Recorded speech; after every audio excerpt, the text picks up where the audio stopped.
Hello friends, nizere yuko mumeze neza. Ubu ngubu nje kukubwira ibintu bishobora gutuma utaba monetize. Tugiye kuganira iki kiganiro. Ngiye kuganira namwe ni ikintu gishobora gutuma utaba monetize. Ari ibibazo byinshi mwibaza ariko mukaza kubiburira ibisubizo. Ibyo bibazo rero mwibaza magingo aya ngaya icyo uri bwumve udasobanukiwe neza uze kunyandikira muri comment. Sam Empire nguko bisanzwe tubagezaho ibintu byinshi bigiye bitandukanye. Ufite YouTube channel ariko nibura ntabwo uzi ngo uzaba monetize, cyangwa se urazi ngo uzaba monetize ariko ntuzi ngo ni ryari. Wenda ushobora kubuza ngo ni umwaka, naba subscribers 1000 usabwa, ni amasaha 4000 cyangwa se 6, ariko utazi tese umwaka uramutse urangiye utabyujije byagenda bite. Nguhaye ikaze. Niba ari ubwa mbere uje kwiyicano cyangwa se ugeze kwiyicano, icyo nagusaba ni uko umwe mu banyamuryango ba Sam Empire 100 nguko bisanzwe ugakanda subscribe kugira ngo nibura ibyo tuzajya dukora amafilime yigisha, udukomedi dusekeje ndetse amakuru meza abagereraho ku gihe, ibyegeranyo by'abastari,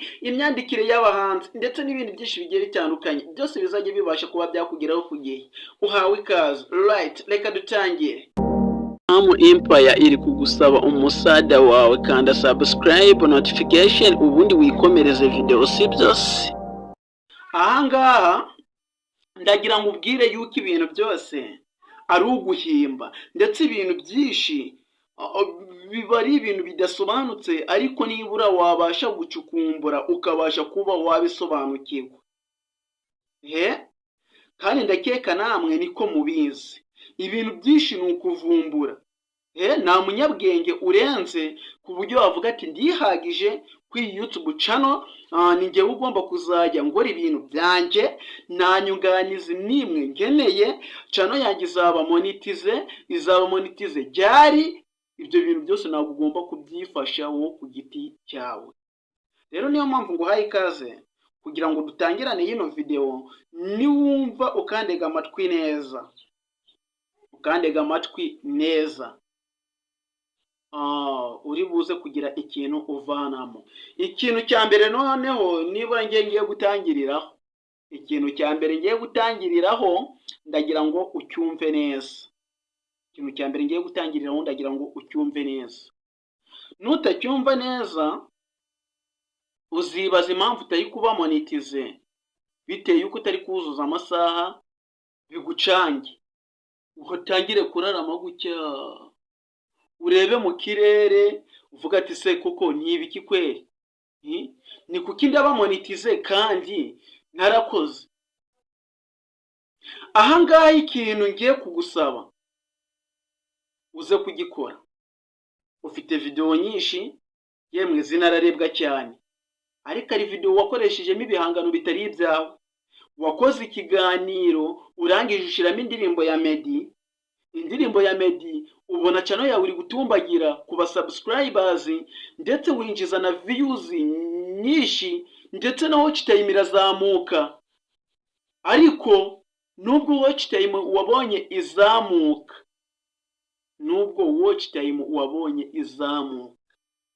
amasaha wabonye iyo video yakwinjirije, please nta kintu azigera kumarira mu gihe cya monetize.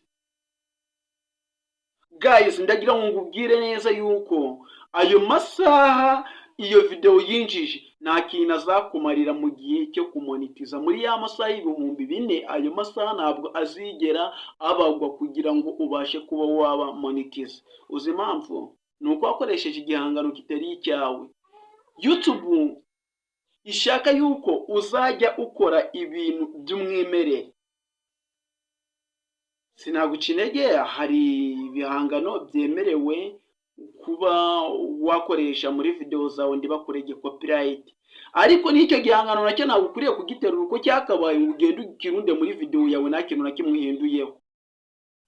Niba ahangaho ubifiteho ikibazo ukavuga ati se mfashe ngo umuziki umeze gutya ni gute nawihindura nube copyright, nyine uranyandikira muri comment umubare wanyu nimbona ushinga ndibuze kubereka uburyo indirimbo cyangwa se ikindi kiganiro wabasha kuba wagikora ariko ndibuze kuregwa copyright. Ni ukuvuga ngo rero iki ngiki wacyumvisha yuko ugomba kwitonda kugira ngo udakoresha igihangano cy'abandi ukaregwa copyright. Waregwa copyright ndihazagira icyo bikumarira mu gihe cyugiye kugira ute kumonetiza YouTube channel yawe. Kino cyo twacyumvikanye. Ntuzigere ukoresha igihangano cy'abandi mu bihangano byawe ku buryo butemewe. Nuregwa copyright, ni ukuvuga ngo icyo gihangano kizajya kirebwa ariko ntabwo uzigera uba monetize biturutse ku icyo gihangano. Uzaba monetize biturutse ku zindi video zitarimo copyright, ariko ntabwo uzigera uba monetize biturutse ku icyo gihangano wasizeho kitari umwimerere, kitari icyawe ku giti cyawe. Nuko nguko bimeze. Abantu mwafataga indirimbo z'abandi rero uko zakabaye mugaterura mukagenda mukazishiramo bakabarega copyright. Mwitekereza yuko abarebye izo video watch time izagenda ikiyongera ukaba monetize. Tekereza neza yuko uri kuvunikira ubusa. Umwaka uzajya kubona ubuntu urigosoye utari wuzuza watch time. Nuko nguko bimeze. Okay, turi bumarane igihe gitoya, ntabwo nshaka kubatindira. Reka tujye ku kindi. Iki kibazo ushobora kuba warakibajije, nanjye nabanje kukibaza, ariko nza gucukumbura no gukurikirana ngo menye wagwane abandi biba bimeze bite. Nsanga ndavuga ku iki kintu kijyanye no kuvuga ati mbese ko mu mwaka umuntu asabwa abasubscribers 1000, ubaye ufite abasubscribers 1500, ariko ikintu kijyanye na watch time ufite amasaha 2100 kandi usabwa 4000, ubura 1900 kugira ngo wuzuze 4000. Ubundi uyu mwaka urangiye bigenda bite? Kino kibazo abantu benshi murakibaza, kandi murakibaza cyane bikagucangira ahangaha. Ariko kuva urebye ino video, iki kintu nagira ngo nacyo nze kukigusobanuriraho neza. Niba uri umunyarwanda, niba uri umurundi, ushobora kuba ufite cyane uri mu Burundi, uri mu Buganda, uri umunyarwanda, cyangwa se uri muri East Africa ariko wumva ururimi rw'Ikinyarwanda. Please ndakwinginze, bisaba kudacika intege, bisaba gukomeza guhatana. Umwaka nurangira iminsi 350 ikarangira utari wuzuza watch time kandi warujuje abasubscribers, ikintu nakubwira uzishimira abasubscribers wagezeho, unakomeze gukora ibyiza kugira ngo abasubscribers komeze kubongera, kuko abasubscribers iyo biyongeye nawe nakabuza ushobora kuba waba monetize. Kuko abasubscribers benshi biyemeje kuzajya bakureba, watch time nyine ikomeza kwiyongera. Ariko iyo umwaka urangiye utari wuzuza icyo bita watch time yari amasaha 4000, amasaha yose waba ufite ushobora kureba ukayabona aracyariho biteye yuko batinda kukwereka yuko yavuyeho. Ariko iyo umwaka urangiye ayo masaha wagezeho nta mumaro aba agifite, ayo masaha bahita bayatwara. Noneho ntucike intege pe, ayo masaha barayatwara, ukongera guhataho mu wundi mwaka kugira ngo urebe nibura yuko uwo mwaka niba ari ibintu wagenzemo nabi, niba ari uburyo utasizeho video uko bikwiriye, niba waramenyesha abantu video yawe kuwa gatanu no kuwa gatandatu no ku cyumweru, ugatangira kuzajya yibahereza rimwe mu kwezi, bigatuma nyine watch time itazamuka. Mw'uwo mwaka wundi ukurikiyeho ukorana imbaraga cyane, cyangwa se ukorana imbaraga cyane. Niba nyine nuko nguko bimeze, ukorana imbaraga cyane kugira ngo urebe uburyo watch time yazamuka, none uwo mwaka ukazagera uri mu 8,000. None uwo mwaka warangira channel yawe ikaba monetize. Kuba monetize byo nyine tuzajya tubabwira uburyo channel zanyu zaba monetize, sibyo? Hano hari nona cyo nagusaba no wakora subscribe ku YouTube channel yacu. Nyuma yaho ukazajya ubona video zacu uko zigiye zimeze, ndetse iyi ngiyi ishobora kutagufasha ariko twashyira agafilime keza kakagufasha, twashyira amakuru meza yaziye ku gihe akagufasha, ukamenya hirya no hino uburyo biba bimeze, nuko nkuko biba bimeze.